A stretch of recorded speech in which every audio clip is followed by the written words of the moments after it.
Fairy tales have always been a way that we interpret our socio-political circumstances. So I was interested in how we are using fairy tales during COVID to navigate this global pandemic.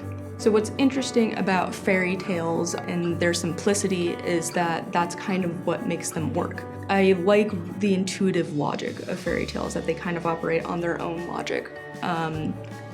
Alice in Wonderland walks up and sees a cat talking in a tree, and she doesn't wonder why the cat is talking, she asks for directions. And that's something that can only happen in a fairy tale because of their simplicity and because how they create that logic. So Michaela's project is looking at the cultural intersections between the history of fairy tales and what's happening in our current contemporary socio-political climate, in particular with COVID. So she's looking at what kind of intersections exist between why we tell fairy tales and why we might tell fairy tales in a moment like this.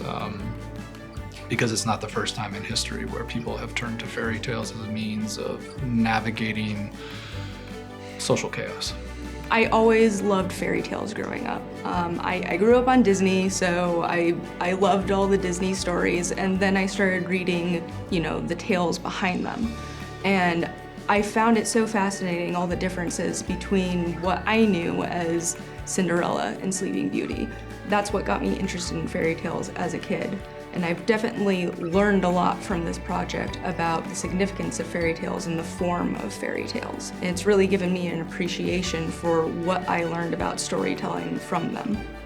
The reason that we kind of turn to fairy tales to contend with our socio-political circumstances is because they have very strict rules. Fairy tales have an order. It's like putting order to the chaos. So fairy tales are a good way for us to kind of project our experiences and use as a creative outlet for whatever we're going through.